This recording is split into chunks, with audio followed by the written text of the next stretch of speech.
আমি ওনার নোটিশের জবাবে উত্তর দেওয়ার আগে মাননীয় স্পিকার, আমি দু একটি কথা বলতে চাই। মাননীয় সংসদ সদস্য ওনার যে নোটিশটি দিয়েছেন, নোটিশটি উত্থাপন না করে উনি কিন্তু একটা ন্যারেটিভ সাবমিট করেছেন সংসদের সামনে, যেটার জন্য আমার কাছে পর্যাপ্ত উত্তর রয়েছে, যে উত্তরে উনি সন্তুষ্ট হবেন।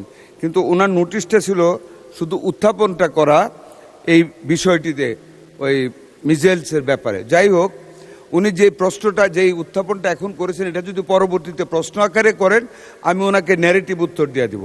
বর্তমান যে নোটিশটি আমি হাতে পেয়েছি তার উত্তরে মাননীয় স্পিকার আমি জানাচ্ছি,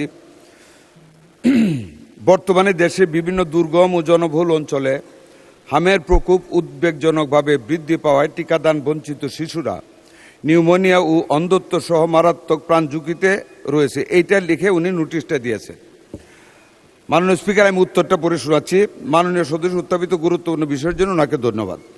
মাননীয় স্পিকার, অতীতের সরকারগুলির সম্পূর্ণ ভুল ব্যবস্থাপনা এবং ব্যর্থতার কারণে, সরকারগুলোর বলতে ফ্যাসিস্ট সরকার এবং জাস্ট ইমিডিয়েট পাস্ট যে গভর্নমেন্ট গিয়েছে ওদেরই মিন করতেছি। মাননীয় স্পিকার, ভুল ব্যবস্থাপনা এবং ব্যর্থতার কারণে বর্তমানে হামের প্রাদুর্ভাব বৃদ্ধি পেয়েছে।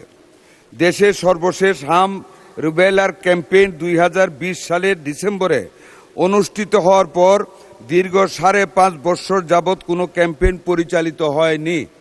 মাননীয় স্পিকার, এখানে আপনাকে জানানোর জন্য বলতে চাই, প্রতি 4 বছর পর হাম রিবেলার এই ক্যাম্পেইনটি হওয়ার কথা ছিল প্রতি 4 বছর পর পর। মাননীয় স্পিকার, সেইটা গত 5.5 বছর যাবৎ হয় নাই। ফলে নিউবর্ন বেবি এবং লেফট আউট বেবিজের সংখ্যা অনেক বৃদ্ধি পেয়েছে, যারা এখন হামে আক্রান্ত হচ্ছে।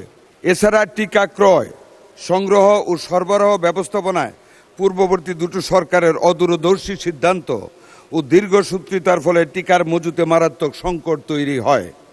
এর পরিণতিতে দেশব্যাপী হামের টিকা সহ আরও 6 ধরনের গুরুত্বপূর্ণ টিকার অভাব দেখা দেয়, যার কারণে বহু শিশু নিয়মিত টিকাদান সেবা থেকে বঞ্চিত হয় এবং সংক্রামক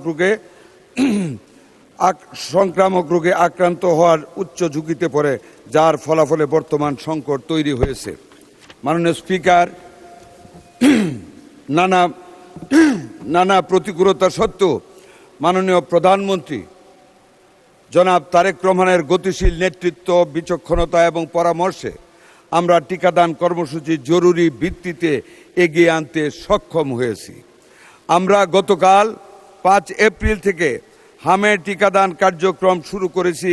প্রথম ধাপে সারা বাংলাদেশের 18টি জেলা এবং 30টি ঝুঁকিপূর্ণ উপজেলায় জরুরি হাম রিবেলা টিকাদান কর্মসূচি শুরু করেছি, যার মধ্যে 5টি স্পটে আমি সহ আমার প্রতিমন্ত্রী সহ আমাদের কর্মকর্তাগণ আমরা সশরীরে হাজির থেকে আমরা সেই কার্যক্রম শুরু করেছি। এই কর্মসূচির আওতায় মাননীয় স্পিকার, 6 মাস থেকে 5 বছরের কম বয়সী অর্থাৎ 59 মাস, 1 মাস কম 5 বছর সকল শিশুকে ক্রাশ প্রোগ্রাম হামের টিকা প্রদান করা হচ্ছে। প্রথম ধাপে 12 লক্ষ শিশুকে টিকার আওতায় আনার লক্ষ্য নির্ধারণ করা হয়েছে।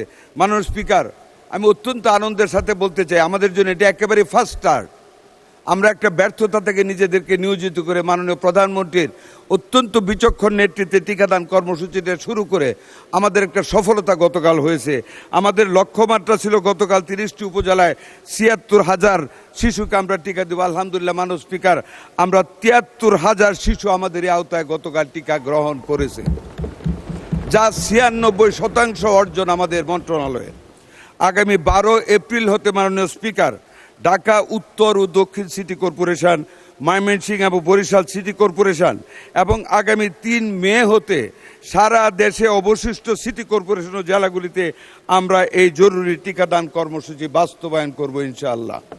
মাননীয় স্পিকার, টিকাদানের পাশাপাশি আমরা শুধু টিকাদান চালাচ্ছি না, এর পাশাপাশি হামে আক্রান্ত এবং ঝুঁকিতে থাকা শিশুদের ভিটামিন A ক্যাপসুল খাওয়ানো হচ্ছে গতকাল থেকে। মাননীয় স্পিকার, জরুরি ভিত্তিতে দেশের প্রতিটি জেলায় 6 মাস থেকে 1 বছর পর্যন্ত বয়সী শিশুদের জন্য ভিটামিন A ক্যাপসুল 1 লক্ষ ইউনিট অর্থাৎ 7,500 পিস এবং 1 বছর 5 বছরের 1 বছর এবং 5 বছরের কম বয়সী শিশুদের জন্য 2 লক্ষ ইউনিট 15,000 পিস করে ভিটামিন এ ক্যাপসুল জেলায় বিতরণ করা হচ্ছে, যা আক্রান্ত শিশুদের চিকিৎসায় এই সংকট মোকাবেলার জন্য অত্যন্ত কার্যকর ভূমিকা রাখবে।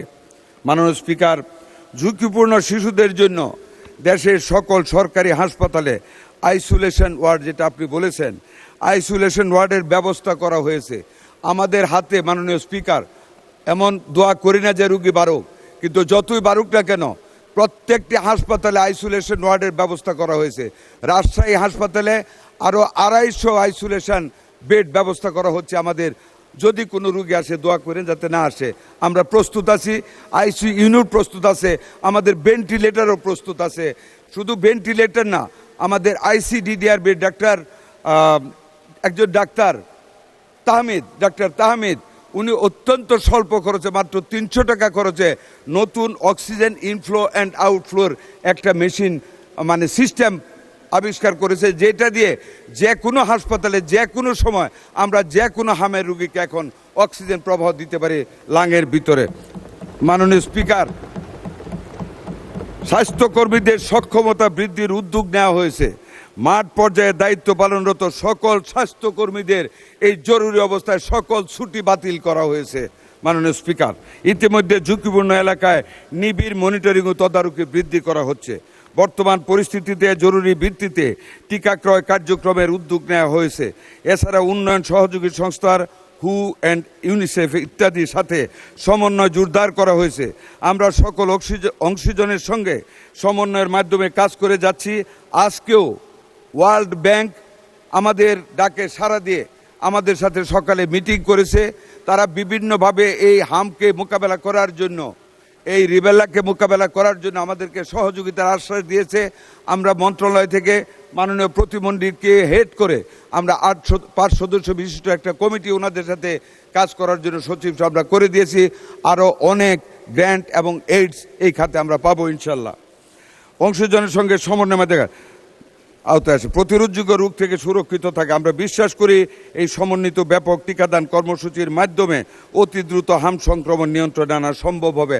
পরিশেষে আরও জানাচ্ছি, আমরা করোনাকালীন অব্যয়িত 604 কোটি টাকা দিয়ে আমরা ইউনিসেফ থেকে আরও হামের টিকা এবং অন্যান্য টিকা আমরা কালেকশন করতেছি। ভবিষ্যতে আমাদের কোনো সময় টিকার কোনো আমাদের শর্টেজ পড়বে না। আমরা অলওয়েজ আমাদের হাতে টিকাতে আমরা সমৃদ্ধশীল থাকবো। ধন্যবাদ মাননীয় স্পিকার আপনাকে।